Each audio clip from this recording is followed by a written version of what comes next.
Hey there, welcome back to Retail Refresher. Today, we're diving into something really exciting, the world of pop-up retail and how it's redefining the future of shopping. I am Madhumita Mohanty, a retail veteran with over 25 years in the domain, and I will take you into the fascinating world of pop-up retail and why brands should consider it as a way to engage with their customers. Let's begin by quickly defining what pop-up retail is. It is temporary retail spaces that open for a specific period, used by brands to create unique shopping experiences, usually located in high-traffic areas to attract immediate attention. Pop-ups can take many forms, including booths, kiosks, or compact freestanding stores. These stores pop up for a limited duration, often to take advantage of a trend, seasonal demand, or to test a new market. They not only generate buzz, but also provide customers with a sense of urgency to visit before they disappear. Why are pop-up stores popular? There are several reasons why businesses might open a pop-up store. 1. Test new markets. Pop-ups are a low-risk way to gauge consumer interest. Rather than set up permanent stores with heavy capital expenditure, one can always experiment with a pop-up to test the water before jumping in.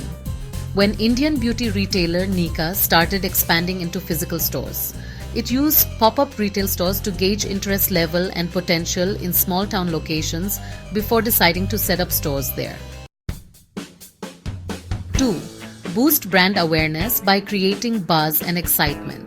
A great example of this is the much-loved Coca-Cola Happiness Machine campaign, where a specialized vending machine was installed in college campuses, and the students were in for a surprise. The vending machine not only spewed out multiple bottles, but also flower bouquets, balloons, and pizzas, much to the delight of the students. 3. Sell seasonal products. Take advantage of holiday or seasonal trends. When you see Christmas merchandise or Diwali-related products once a year in a mall atrium, that is nothing but pop-up retail.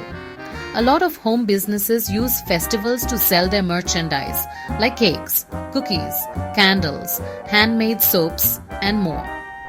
These can be at fairs, exhibitions, malls, or special spaces like, say, a Durga Puja pandal or celebratory events at a large apartment complex. 4. Clear out inventory by offloading excess stock. Bigger brands may set up temporary kiosks with heavily discounted merchandise in various locations like apartment complexes, large office complexes like IT parks. 5. Create unique experiences by engaging customers in a memorable way. An example of this is American natural beauty brand Glossier, which has used pop-up stores to create Instagram-worthy experiences that resonate with its target audience. A 2-month-long pop-up store opened in London early 2024, which was an immersive experience for its signature perfume Glossier You. These temporary stores have allowed Glossier to connect with customers in cities where it doesn't have a permanent presence, building brand loyalty and expanding its fan base. 6. If you are a small business that cannot afford the high costs associated with running brick-and-mortar stores or an online business exploring offline strategies, a pop-up store can be a great way to go omni-channel without breaking the bank. As we can see, pop-up retail is not just a trend, it's a game changer for the future of shopping. Retailers who embrace these emerging trends can create unforgettable experiences that keep customers coming back for more. We had spoken of experiential retail in the previous video, and pop-ups are a great way to do exactly that. Provide customers with unforgettable experiences. So, what do you think about these trends? Have you visited a pop-up store recently? Let me know in the comments below. Don't forget to like, share, and subscribe to Retail Refresher for more insights on anything retail. See you in the next video.